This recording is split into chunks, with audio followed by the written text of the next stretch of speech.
Okay, so the Greenville Square. Not the new map. Unfortunately not. Oh, it's my boy. Hold on. I saw something on Twitter. Oh, so he just... Ew, that's kind of weird. How he just kind of walks around like that. Chase and search. Nah. Wait, so my dog's gonna give away when I'm trying to loot people. They could see my dog running around like a weirdo. Ooh, she has interesting movement speed. Wait, does this work? Wait, I don't understand. Stop running away from me, boy. It's short hair is an interesting approach. How close of a radius you have to be? I guess you have to be pretty spot on, huh? So I believe the ability works as follows. Basically, your dog will grab. Hey, you useless pup. Why would you... I mean, I get it. So, like, because it just looks visually weird when, like, the dog is, like, walking around you, right? But then the dog doesn't grab the survivor unless you instruct it to, so otherwise it's just kind of there, even though it knows you're chasing the survivor, right? In theory, if we're going by, like, contextual scenarios and lore. Oh, fuck. Gotta love this perk in the PTB. Oh, but he's a cute boy. Can I pet you? I saw someone pet, dude. Why can't I pet the dog? Well, I can point it at a generator. Interesting. Hold on, guys. I'm trying to figure the killer out. Give me a momento. So, as long as I'm following the path, I get speed boosts. Interesting. Interesting.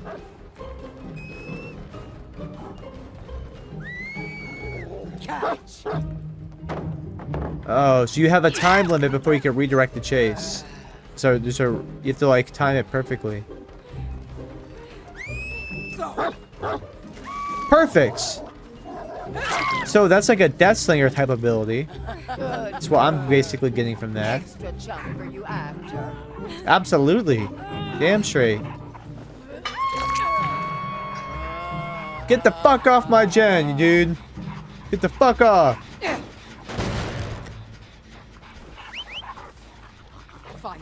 Over here. So now if I run into this, I get speed boosts. Interesting. What did that do? Fuck.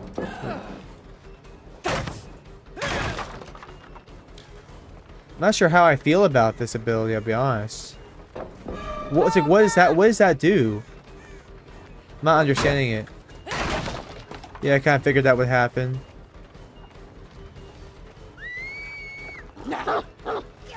Alright, so we got a hold of him now. Beat the shit out of him. Get him.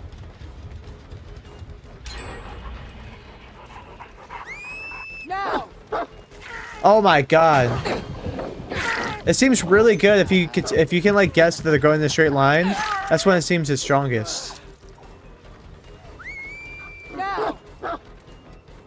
Don't really care about that. Kick the pallet. Slowly learning the ability, but we're getting there. I like the new survivor's appearance, and the new killer looks really awesome too. The short hair though is an interesting twist. Okay, I don't know where the person went over here. I was just kind of like testing out the ability again. Yeah. Perfect, perfect. The weapon's really cool too. I dig the skull. Oh. There's a range there. Okay. I fucked up. You're right. I did. The directional stuff is interesting. Whoa! What was that all about? Hero. Great lunge. Great lunge. Fuck, how did we miss that? Hey, get the hell off my gen, Kate. Piece of shit. Oh, hold on. Okay. Interesting. You get to take over with the dog's point of view when you redirect the chase? If that's not the coolest thing ever? Okay, so it lets you aim a bit more. It gives you a bit more freedom. That didn't work. Aw. That felt very cool. Hi. I really like the concept of the killer. The funniest part, though, is like you could tell behavior after making the Dracula got excited and tried to do something else with an animal and made another animal design that you could control. Like I feel like you could see the inspiration quite well. Yeah, that was only gonna go so far. It's a very fun ability, though. Bam! Damn, what is that big ass coat? Oh my gosh, the dog is teabagging. I do not condone that behavior. Oh, the dude behavior. Can we have like a bit more normal? It's a little distracting to have this dog run around me like this.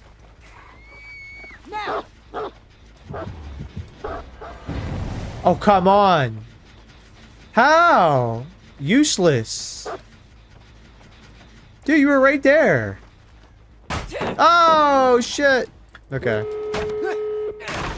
Yeah, look at those boots. A powerful woman.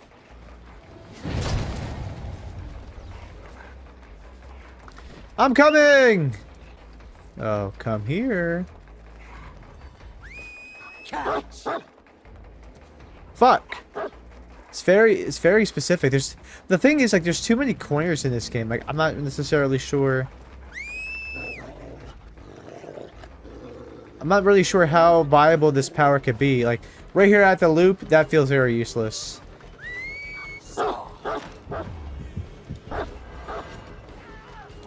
I don't know how that landed, but we got it. Boom! Boom! Good boy. What a good boy. I mean, we got quite a few hooks off of that, so I mean, I'm not too upset. Alright, so this should be the sun killer instinct. I think. I mean, that's what it said it would do. Watch out, bud. You don't even know who you're fucking with.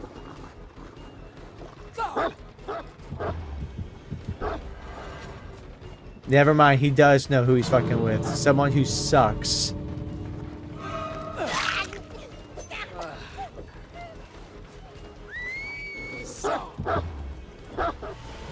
Damn, that was fun though. I want to learn the ability more.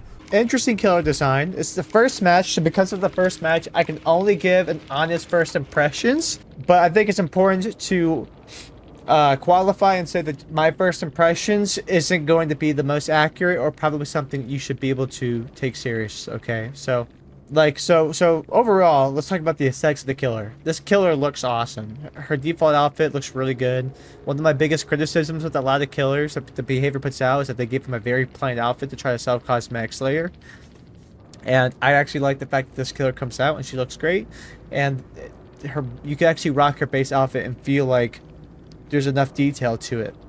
The weapon's great. She feels great.